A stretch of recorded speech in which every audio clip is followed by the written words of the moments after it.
Hi hello ನಮಸ್ಕಾರ ಎಲ್ರಿಗೂ. Welcome to Dakshith Asha vlogs. ಇವತ್ತು ಬಂದ್ಬಿಟ್ಟು 3 ಮಂತ್ಸ್ ಫೋಟೋಶೂಟ್ ಮಾಡ್ತಾಯಿದ್ದೀವಿ. ಸೊ ಮನೆಯಲ್ಲೇ ಏನಿದೆ ಅದನ್ನೇ ಯೂಸ್ ಮಾಡ್ಕೊಂಡು ಮಾಡ್ಬೋದು. ಇದು ಬಂದ್ಬಿಟ್ಟು ಊರಲ್ಲೆಲ್ಲ ಆರಾಮಾಗಿ ಸಿಗುತ್ತೆ. ಮಾವಿನ ಎಲೆ, ಹಾಗೆ ದಾಸವಾಳದ ಎಲೆ, ರೋಸ್, ಗರಿಕೆ ಹುಲ್ಲು ಇದನ್ನು ಯೂಸ್ ಮಾಡ್ಕೊಂಡು ಮಾಡಿರೋವಂಥದ್ದು. ತುಂಬ ಈಸಿಯಾಗಿ ಆಯಿತು, ಯಾಕಂದರೆ ಪಕ್ಕದ ಮನೆ ಚಿಕ್ಕ ಮಕ್ಕಳೆಲ್ಲಾದರೂ ನನಗೆ ಹೆಲ್ಪ್ ಮಾಡಿದ್ರು. ಹಾಗಾಗಿ ಬೇಗನೆ ಡೆಕೋರೇಟ್ ಮಾಡೋದಕ್ಕೆ ನನಗೆ ಹೆಲ್ಪ್ ಆಯಿತು. ನೋಡಿ ಎಷ್ಟು ಕ್ಯೂಟಾಗಿ ಕಾಣಿಸ್ತಾ ಇದೆ.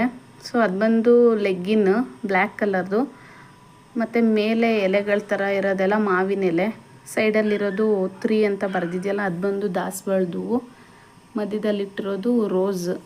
ಅದು ಉಯ್ಯಾಲೆ ಹಾಕಿರೋ ಥರ ಒಂದು ರೆಡ್ ವೇಲ್ ಹಾಕಿದ್ದೀನಿ. ತುಂಬ ಚೆನ್ನಾಗಿ ಕಾಣಿಸ್ತಿದೆ. ಇಲ್ಲಿ ಕೆಳಗಡೆ ಎಲ್ಲ ಹಸಿರಾಗಿ ಹುಲ್ ಥರ ಗರಿಕೆ ಹುಲ್ಲನ್ನ ಇಟ್ಟಿರೋದು ತುಂಬ ಕ್ಯೂಟಾಗಿ ಕಾಣಿಸ್ತಿದೆ. ತುಂಬ ಈಸಿಯಾಗಿ ಆಗುವಂಥ ಫೋಟೋಶೂಟ್ ಇದು. ಚೆನ್ನಾಗಿ ಕಾಣಿಸುತ್ತೆ, ನೋಡೋರಿಗೆ ಕೂಡ ಲುಕ್ಕಾಗಿರುತ್ತೆ, ನಮಗೂ ಕೂಡ ಸ್ಯಾಟಿಸ್ಫ್ಯಾಕ್ಷನ್ ಆಗುತ್ತೆ ಚೆನ್ನಾಗಿ ಆಯಿತು ಅಂತ ಹೇಳ್ಬಿಟ್ಟು.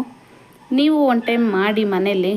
ಸೊ ಈಸಿಯಾಗಿ ಏನು ಕಷ್ಟ ಇಲ್ದಲೇ ಆಗುವಂಥ ಫೋಟೋಶೂಟ್ ಇದು.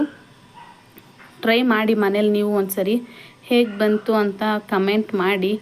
ಹಾಗೆ ಇಷ್ಟ ಆಗಿದ್ರೆ ಲೈಕ್ ಮಾಡಿ, ಹಾಗೆ ಸಪೋರ್ಟ್ ಮಾಡಿ. ನನಗೆ ಇನ್ನೂ ಹೆಚ್ಚು ವಿಡಿಯೋಸ್ ಅಪ್ಲೋಡ್ ಮಾಡೋದಕ್ಕೆ ನನಗೂ ಕೂಡ ಖುಷಿ ಅನಿಸುತ್ತೆ. ಹಾಗೆ ನಿಮ್ಮ ಫ್ರೆಂಡ್ಸ್ಗೂ ಶೇರ್ ಮಾಡಿ, ಈ ಥರ 3 ಮಂತ್ಸ್ದು ಡೆಕೋರೇಟ್ ಮಾಡೋದು ಈಸಿ ಇದೆ ಅಂತ ಹೇಳ್ಬಿಟ್ಟು. ಹಾಗೆ ಲೈಕ್ ಮಾಡಿ, ಸಪೋರ್ಟ್ ಮಾಡ್ತಾಯಿರಿ.